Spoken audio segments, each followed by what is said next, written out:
Hey everyone, welcome back to the channel. I'm Shanne Carvalho, a real estate broker here in California with eXp Realty. Today I'm excited to take things international with a special guest from one of Europe's most vibrant markets. I'm joined by Vera, a dedicated real estate Hello. agent based in Lisbon, Portugal. Vera's been making waves by helping clients navigate the dynamic Lisbon market, from locals finding their next home to international buyers exploring life in Portugal. In this conversation, we're going to dive into what it's really like working in real estate in Portugal, what trends she's seeing on the ground, and essentially, working with agents across borders, what that's like. Veta and myself have built this relationship as far as trying to send business back and forth in whatever way we can support. Hoping to share her knowledge, opportunities, and collaboration in today's global real estate market. Veta, welcome. Hello, how are you, Shane? Thank you so much for giving me this opportunity. Yeah, I think Oh, of it's going to course. be amazing to be It's able to talk about all of this. Yeah, it's well overdue, right? How long have we been trying to do this? 4 months, is that enough? Five? Maybe? I don't know. We're Last both time you got sick, and then I got sick, and then I right. have business, and you have too, so it's crazy. Yeah, But yeah, thank God we finally found a time for us. yeah, both healthy, and you're 8 hours ahead, so Oh, that's another challenge. So with the as eight I hours said, difference, yeah, and as I said before starting this, may God be with us. you're awesome. Anything we can make these, let's go for it. I'm looking forward to. Awesome. Well, let's start off by why don't you share a little bit about your background and how you got into real estate in Lisbon? Okay, that's going to be a full trip. So let's start from the basic. Let's rewind a little bit. So before I got into the real estate, I was working in a store selling services and products. So already talking about services and selling. So I guess that was a start, but I didn't see it right away. And then at the same time, I was taking a law degree, which eventually I changed it into business management. So basically I worked during the day, used to study at night, and I remember so well. I used to close the store around like 7 p.m. in night, and then I used to give and I still give English classes until 9 p.m. and then I would go back home, and then next morning I would do everything again, started college, studying at night, working at day. So that was tiring, but I learned so much and I grew up so much, you know. So you were very responsible at a young age. Now, did you say you were taking English classes or were you teaching English I was classes? I was teaching. I was teaching because I had to get extra money. I had my bills to pay. My mother, she unfortunately she's employed and she has some health issues, so I had to look for it. If I wanted something, and I had to pay for my college for myself. So I Mhm. had to get this money and I had to work for it, which is what I did basically. So Yeah. did you learn English at a young age then? Because I mean, you're already teaching. That's pretty impressive. Why did you learn English and what I is? always, yeah, it's crazy how we met then because I always loved the US. I always had this special love. And then a person he was like this guy that was with my mom for some time. He was American. And so I was already in love with America. And then he was American and he came to Portugal. And we started seeing some houses together and seeing how the real estate also was. And you know this, I wasn't a real estate agent there back then. I was young. I was like 16 years old, 17 when I fell in love with the US. And I guess my English started to get better then. And I started to learn English at a really young age. I was like, I don't know, 4, 5 maybe. Yeah. Oh wow, that's impressive. So that's great. Yeah. Then you were able to use it to make money teaching other people. That's awesome. Mm, my mind nowadays sometimes given up because I think in Portuguese and then I think in English, and then I have clients that are Portuguese and then I have clients that are not. So I'm always talking the two languages. Sometimes I see myself talking English with someone and then I say Portuguese word, or I'm talking Portuguese and then I say, yeah, and the person is like, what? And I'm sorry, I didn't mean to. You know, It's crazy, but that happens to me a lot. I don't know if that happens to you too. well, you and I, we speak the same three languages. So I'm Yeah, we speak Portuguese, Portuguese. English, Spanish. You're Yeah. also Portuguese, English, Spanish. And so we both encounter the same thing. I especially have a difficult time if I'm speaking Spanish to somebody, then I have another client right after that speaks Portuguese. It like hurts my jaw, like to change over. It's weird. Like Yeah, yeah, the if you difference. didn't, I feel like the difference in Portuguese is that you pull your tongue more outwards, Mhm. and then when you are speaking English, your tongue kind of rolls out more, you know. So I It's think well, that's the, yeah. But it's crazy. Like you actually like cramp. It's interesting. You cramp up. But yeah. anyway, well, see, it's amazing though to speak these languages because obviously that's helping with real estate and you Thank know God. yeah, Thank God I've learned English. right. I mean, Thanks, Mom. all these international clients. I mean, over 10% of real estate last year in Portugal was bought by U.S. Yeah. citizens.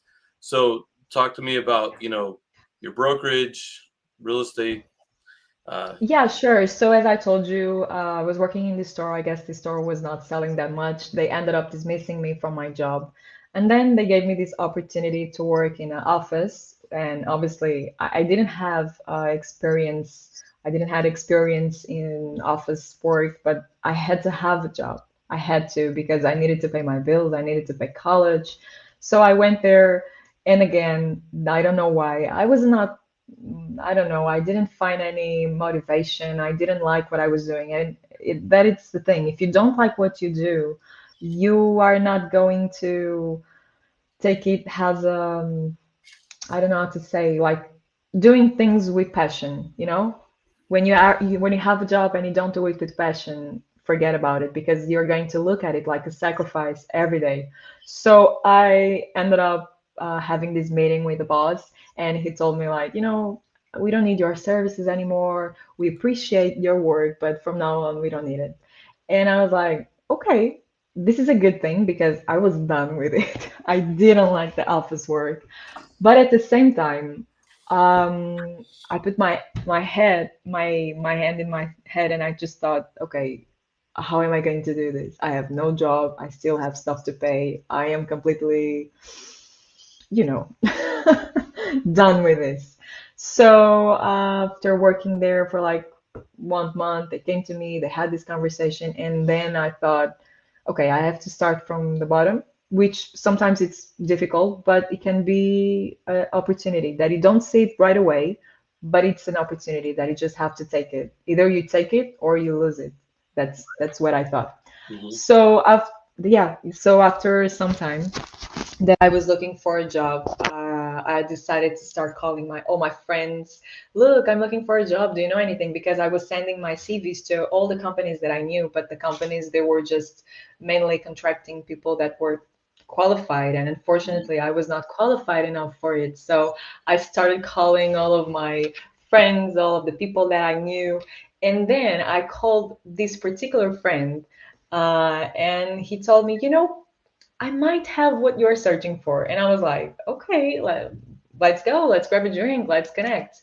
And then we did. It was on a Saturday night. I remember so well. And I was talking to him, and I was like, so tell me what is the offer that you have? I mean, I really want a job, so let me know about it. And he told me, you know, I work in real estate. And I was like, wait, real estate? I'm not qualified enough. I never worked into the real estate. I don't know nothing about it. And he was like, no, you're going to listen to me and you're going to do this.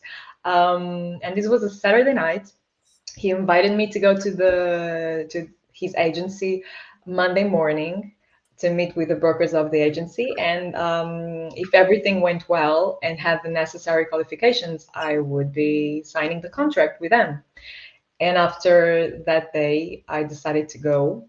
And I immediately say, okay, Monday I'll be there. And he was like, what? Monday? Are you sure? Because sometimes when I talk about this to people, they go like, maybe not Monday, maybe Wednesday.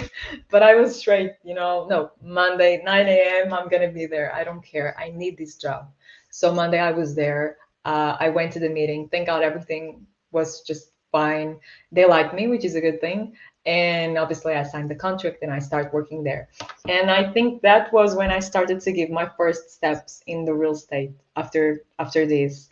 um, it was crazy when I started into the real estate in Portugal because there is a lot, even though it doesn't look like, there is a lot of agencies. You have a lot of real estate agents in Portugal. Some of them, and I don't want to talk bad about my partners, but some of them are professional, and some of them they lack a little bit of knowledgement. You know what I mean? Yeah, you know, I know. better than anyone. I know what you Yeah, mean. better than anyone, you know. So I started giving my first steps as a rookie. It was hard for me because I had no clients, no networking, no experience. I had to start from the zero.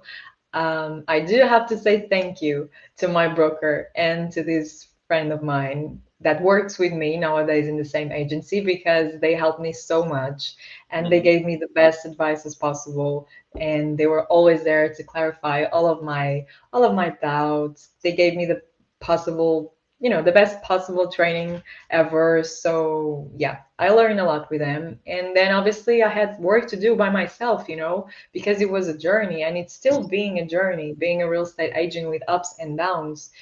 I can't say that I had, when I started, I had to work, I had to make connections, I had to do, what everyone does when it starts the real estate, knocking doors, doing the cold calls that people don't like it, but you have to do it. Mhm. Nowadays you have social media, you have Instagram, you have Facebook, but back then, I mean, it wasn't something that people were using that much as nowadays. So I did the traditional way, which was hard because when you do this kind of stuff, and if you are a real estate agent, you know what I'm talking about, and if you're not, you will know eventually. When you're Mhm. doing a cold call and you call to an owner of a house, he will be like, I don't want real estate agents. I don't want to work with you. You're just one more in, you know. Yeah, So your time sometimes it people tells what can you're be valued. rude with you. Oh yeah, no, I don't. I hate cold calling. But I mean, that's part of paying your dues when you start. So I mean, Yeah. look, so you got started, you signed the contract, got with the brokerage, started Yeah. kind of paying your dues. So now that you've, established yourself, what types of clients do you work with the most?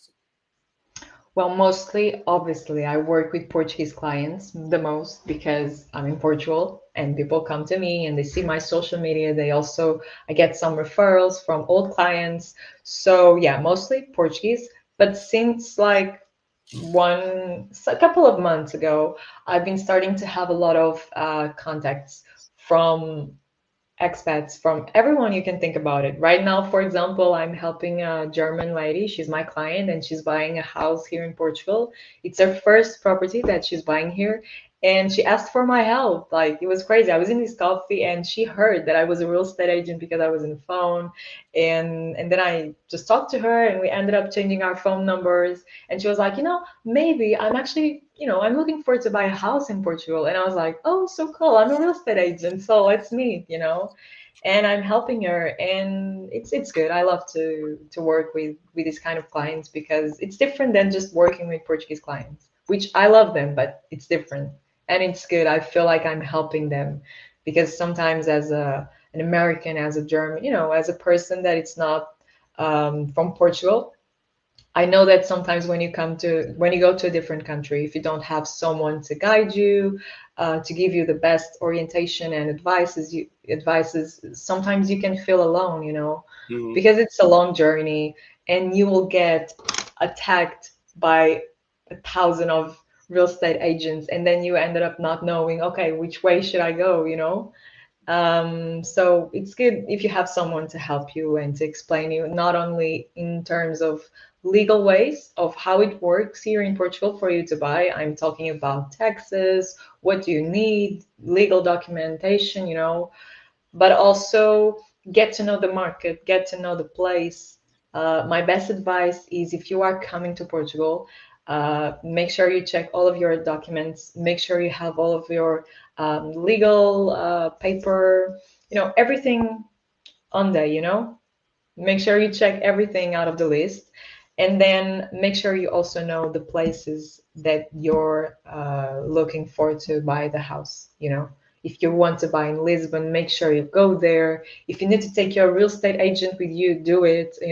Just go there, explore Lisbon, see the city, the places, the restaurants, the schools, see if you like it. If you imagine yourself living there, and if you Mhm. do, then you know that that's the place for you.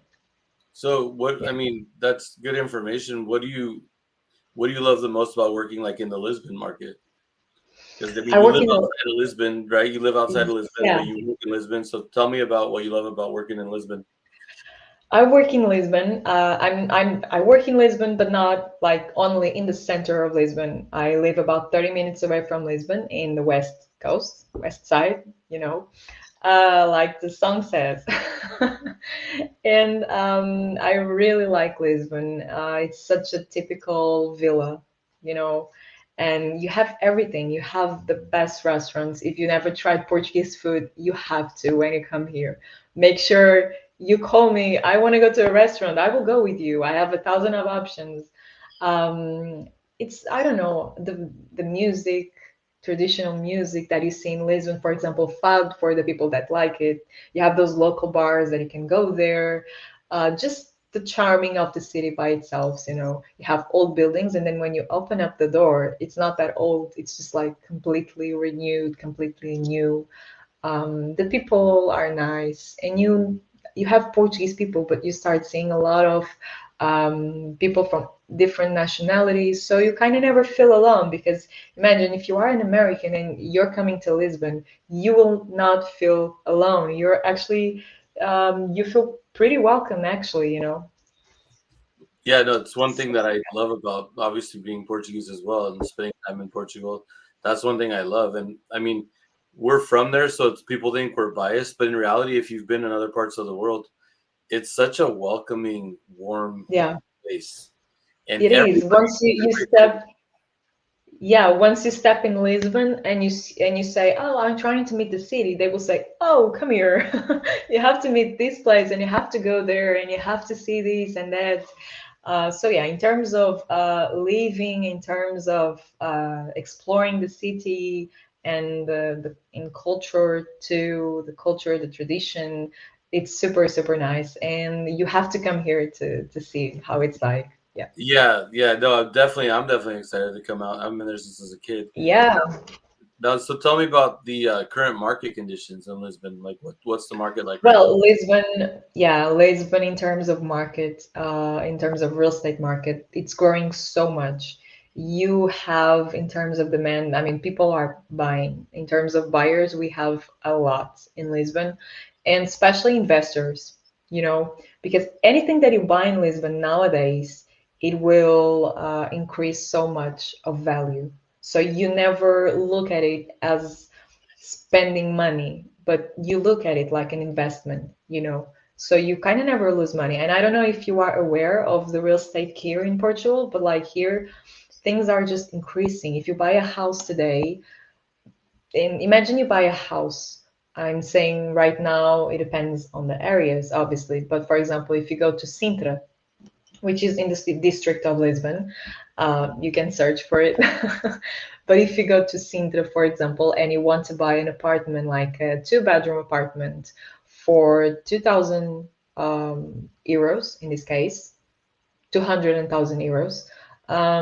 If you do some, you paint the walls, you put a nice floor, you do some, not construction, but renew the apartment. Updating, renovations, yeah. Yeah, exactly. If you update the apartment, if you renew the apartment, then you can resell it for like more.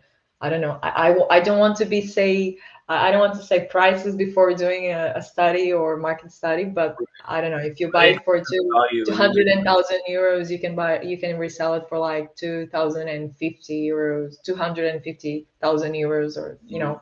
so obviously you would have to do a study, you would have to see how much the price per meter in that specific area is for you to make sure that you are selling for a fair price, because you don't want to be selling something that it's out of the range, because then you're just going to be helping the neighbor to send their apartment faster than yours, and you don't Right. want to do that. So make sure you always sell it for the right price.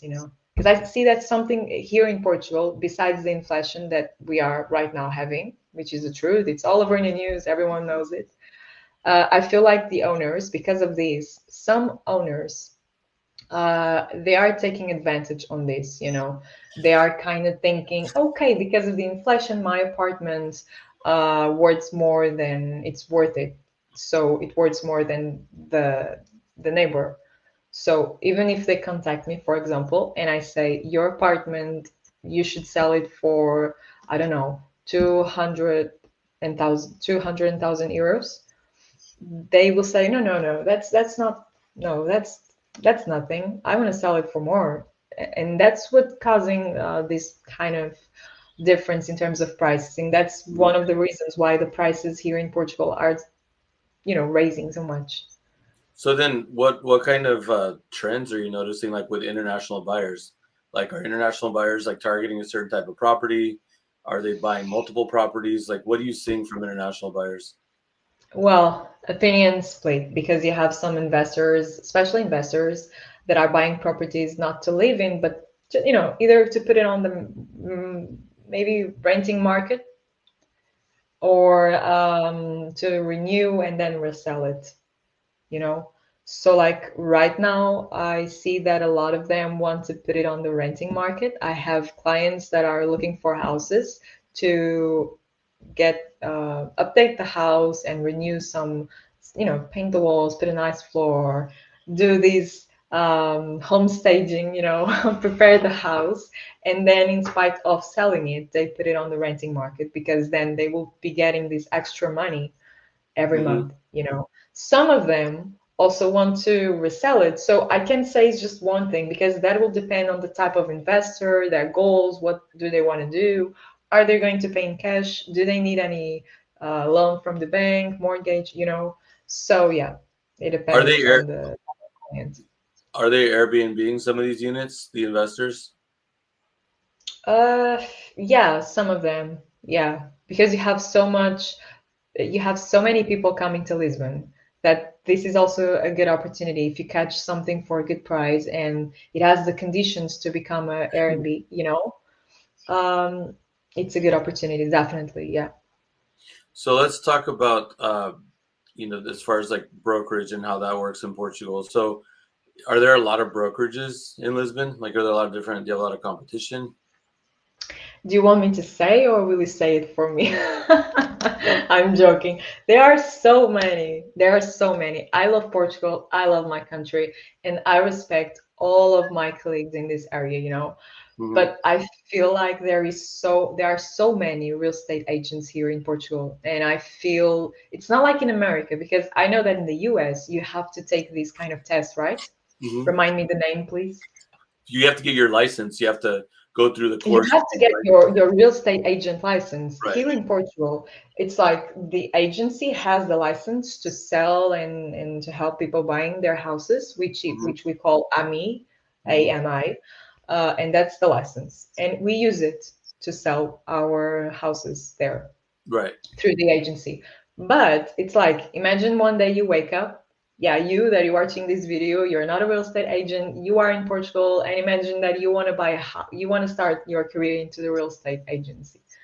You just have to go to an agency, you find one, you go there, and you say, I would like to become a real estate agent. What does it take? What do I have to do? Do I have to be qualified? Do I have to submit myself, doing any tests to get a license? And they will just be, obviously, that will depend on the agency, right?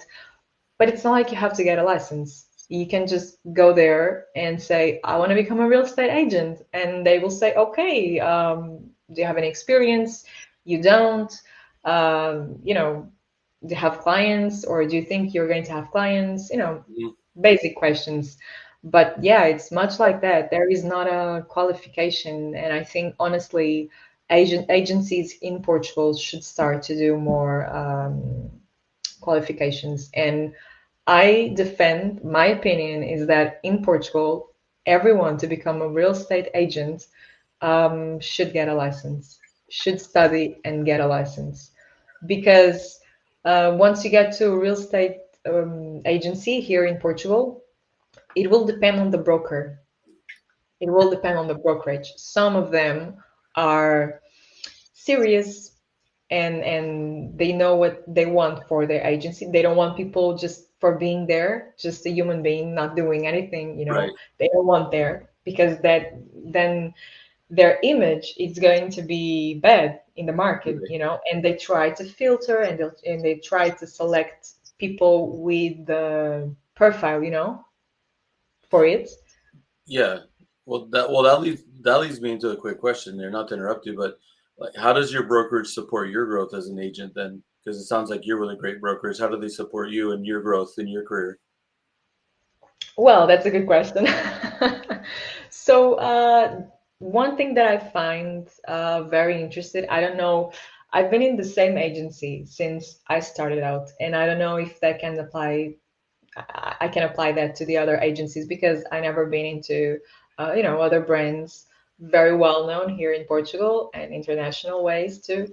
But in terms of talking about my agency, when I went there, they gave me all the support that I needed, in terms of teaching what I needed, being there. If I had any doubt or if I didn't know anything, I could call them and say, I have a client, what should I do? Should I say this? Should I say that? And they would advise me and recommend me to do whatever I needed, Uh huh. So, yeah, they were So always available to any advice or to give any advice or to recommend something. They were always available, and that's something that I find interesting because in some other agencies they help you in the beginning, but then they're like, okay, go for it, you have to it's go it's move. I have more 10 like you there waiting for me, so you gotta do your way. it's similar in the U.S. Similar. So, are you seeing like a lot of innovation or change on how the brokerages operate in Portugal? Like, what are you seeing? Like, what's changed or what's changing? In terms of what, for example? Like the brokerages in Portugal, like, are they doing business different? Is the influx of international buyers and the heated, the market's heated up a lot? Like, are things changing with the brokerages now that real estate's become such a big thing in Portugal? Like, it's always people always buy and sell, but I mean, you've had a big push the last few Yeah, years. So how are things changing? it's a little bit hard to say because that will depend, obviously. Uh, it's crazy. As I told you, in the real estate here in Portugal, the real estate it's been crazy, and it has had these ups and downs. So what I feel, and that happens to me a lot, is people want houses and they don't have them. In terms of offer, you have a very low offer, and I feel like the government, but that's my personal opinion, I feel like the government doesn't gives doesn't help the construction, the new construction, for example. They don't create any rules or anything or any laws to support the construction of new houses, for example. So the houses that exist in the market, obviously the prices go higher. And I don't know how it is in dollars, but for example, in euros, many years ago, I'm saying like 5 or maybe 10 years ago, you could buy apartments for 120,000 euros, 104 euros, and I'm talking about one bedroom, two bedrooms. Now, if you don't have like 200,000 euros, you don't buy anything almost.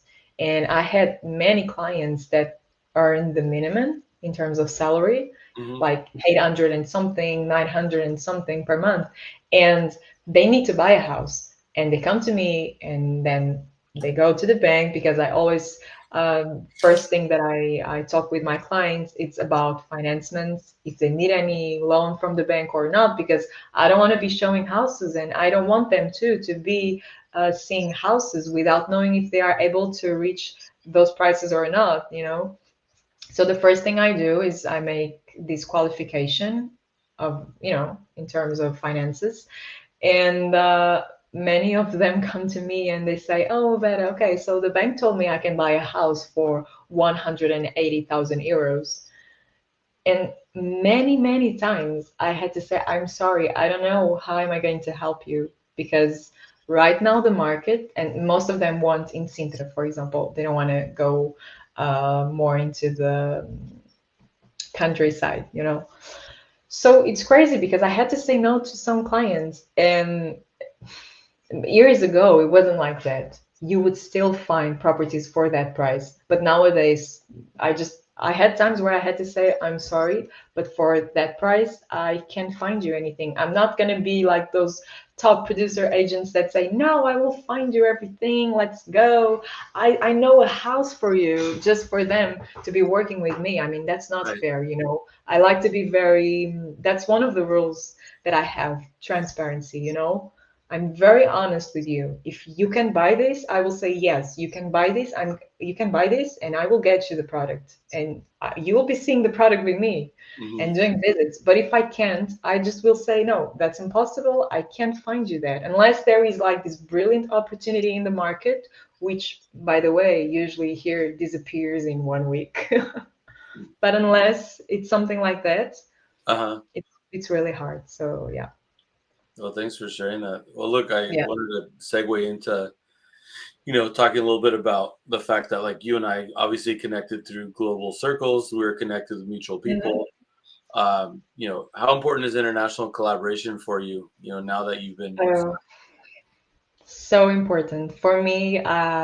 I never liked to do just one thing, or at least just work with one people or just Portuguese people. I love Portugal. Obviously, I was born here, I was raised here, but I love I love connecting with different people, learning more about their culture, their traditions, and especially when they are coming to Portugal, it's so good for me to for being able to help them. And by the end of the day, once we close the deal, they will tell me, Vera, thank you so much.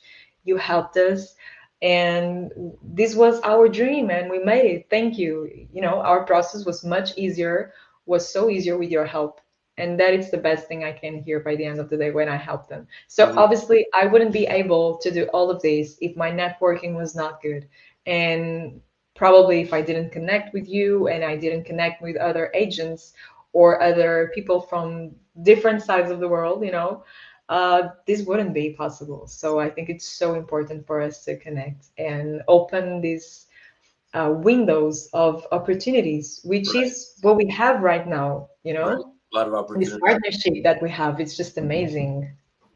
Yeah. So do you see more agents working across borders these days? Like, do you see Yes, I do.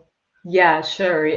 For like 1 year ago until now, maybe it used to be years ago, but for what I see since I've been into the real estate, yeah, partnerships between the US, partnerships in with Dubai, with Cabo Verde.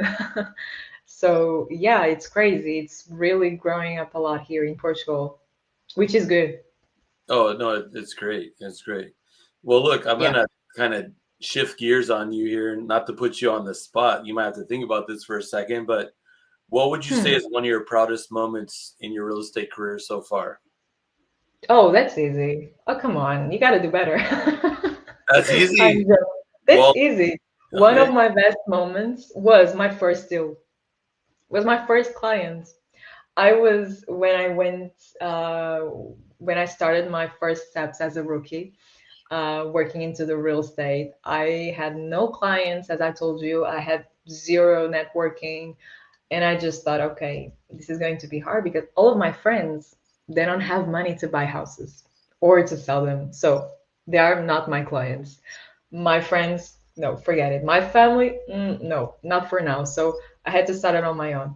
And then I did some networking, and then my agency received a lead, a contact of this lady that needed to sell her house, and she was still thinking about it, but she wanted more information. And because I had no clients, one of my brokers sent me this lead, and he told me like, Vera, this is your opportunity, go for it. You know, you have this lead. For what I know, this lady needs to sell her home, so if you want, just go there, help her, make sure you schedule a meeting with her, and just go.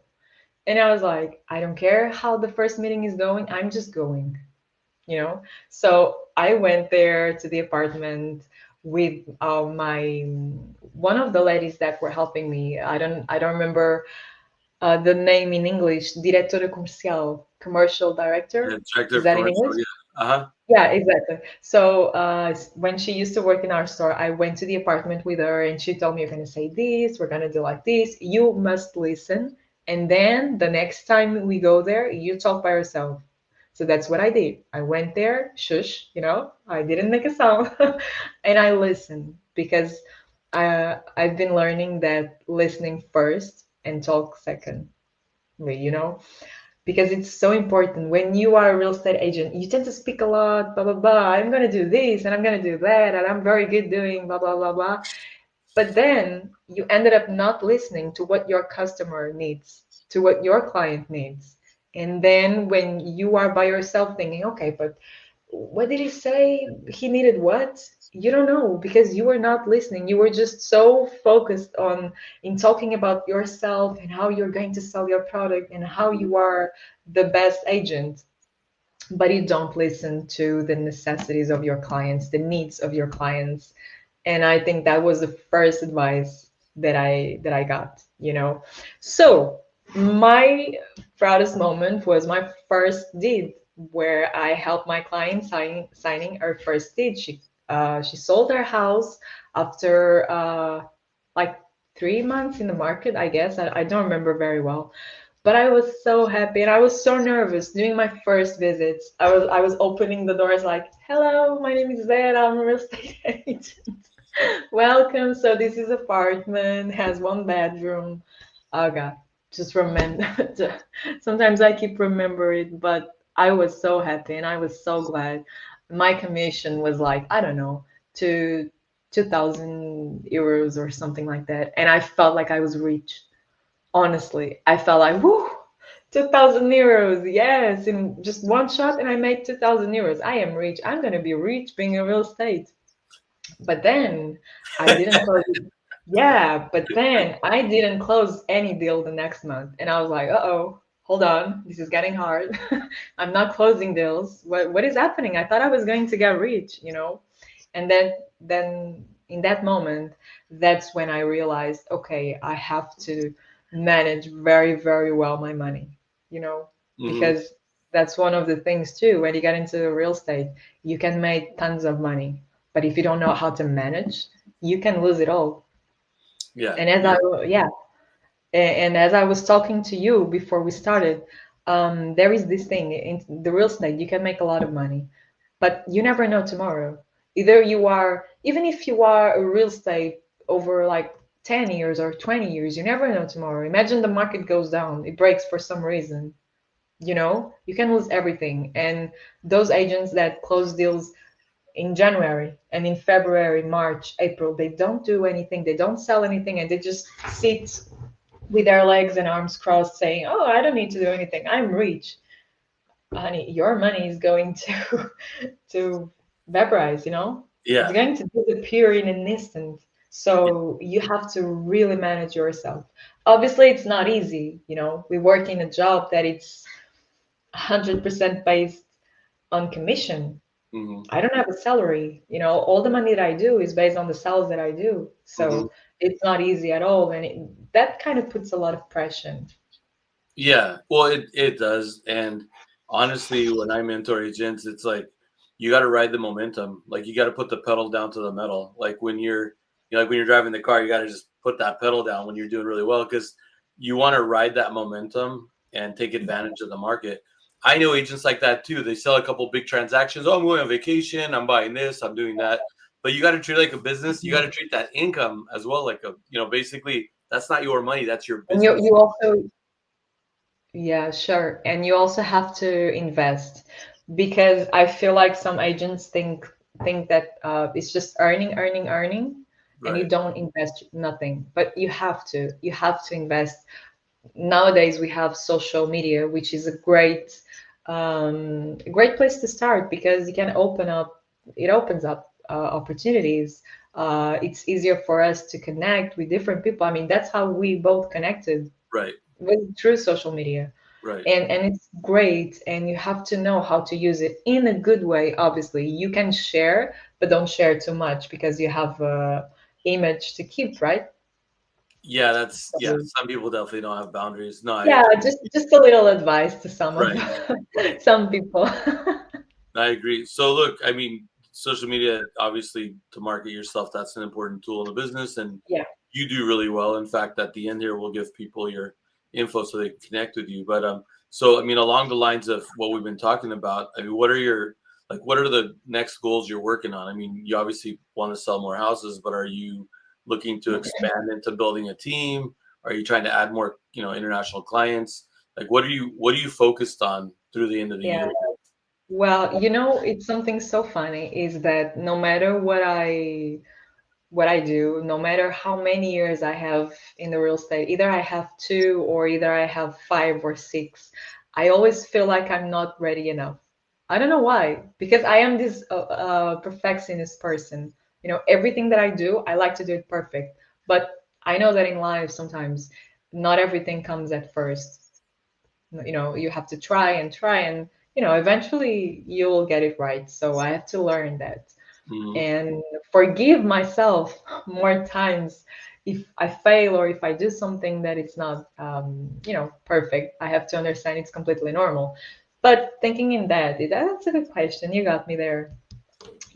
One of my goals that I would love to do, I don't know if I'm going to be able to do it until the end of this year, but I would love to make my first real estate investment. Yeah. For now, that's my goal. I would love to do it. Maybe in the future, I don't know, joining a team or open up a team. I don't know. Maybe. Why not? I keep all the options open, but Mhm. my first goal would be to do my first investment in the real estate.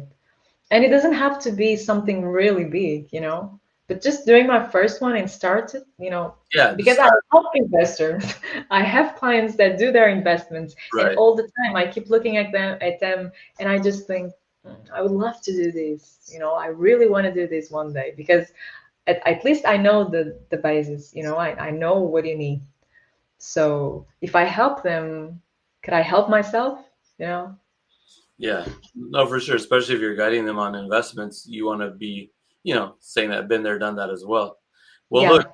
this has been great, and I know that there's so much more we could dive into, and we'll definitely have to get together again and go deeper on some of these topics. But in the meantime, what's the best way for agents or clients to connect with you? Well, I'm everywhere. I usually joke about it. I'm on social media. I think you can put then the name of my Instagram page down, but it's Vera Pereira underscore real estate. So it's easy. You have the real estate in English. And yeah, Instagram, my phone number through WhatsApp. I guess that would be easier if you are an expat or outside of Portugal. You can call me, you can give me a call on WhatsApp too. So I will leave my email too. So yeah. Yeah, we'll put that in for you. And then, do you Yes, have like any like last final tips for agents that want to thrive in today's like global real estate market? go for it. But first of all, before you go for it, make sure you know the basic. You know how to talk to a client, listen to your client. It's my best advice because I feel nowadays agents talk a lot and they don't listen. And I've learned that with my mistakes. My broker in the beginning used to tell me, Vera, you must listen. You don't listen to your clients. And I didn't understand because I just wanted to talk because I was so nervous. But now I understand. So listen first, make sure you study. You have to study. Know the market that you are working. Imagine you are in Portugal. You must know Lisbon before you start working in Lisbon. Make sure you know the prices. If a client asks you what's the best neighborhood, make sure you know it, the Mhm. basic for real. Mhm. And then with time, you will eventually get better in negotiating and stuff like that. But just give your first steps as a rookie. It's so important because people joke a lot about it. Just, oh, being a rookie, haha, so funny. But it's the most important time, you know, when you start your career because that's when you are going to learn the basics. And when I say the basics, it's not actually the basic, it's actually the most important that will help you throughout the way, you Uh-huh. know? So, yeah, that's it. Go for it, be resilient, don't give up. And the best advice that I would love that someone gave me when I started out is don't expect support from your families or from your family. Yeah. don't support. Don't wait for their support, because sometimes when you start a project, when you start a new career, not everyone is going to be there saying, hey, go for it, you're going to be so successful. No. And in my case, in the beginning, I used to listen a lot to what people told me, saying, you shouldn't be doing that, you should get just a regular job. And that brought me down back in the beginning when I was a rookie, because I needed people to be motivating me. I mean, the job is not easy sometimes, you know. So my advice is, be your own motivation. That's it. Just think in yourself, not in a selfish way, but you know, don't listen to what people say, because by the end of the day, you are going to be doing your job, and if you get successful, it's not, people are not going to work for you. You're going to work for yourself. So make sure you do it good. Well, that's great advice, Vera. Thank you so much for sharing your Thank insights. you so much. Yeah, giving us Yeah, a thank glimpse of the you. Lisbon market. It's always inspiring to hear from agents, around the world. And Yeah, look, if you're watching and you want to connect with Vera, her links will be in the description below. yeah, And if you're an agent interested in global collaboration, reach out. I'd love to chat. yeah. Let's We'd connect. love to chat. Yeah. And thanks for tuning in. Don't forget to like, subscribe, and share with an agent who should hear it. And we'll see Yeah, you on the sure. next Thank one. you so much. Yeah, thanks, Thank Vera. you. Bye bye. Bye.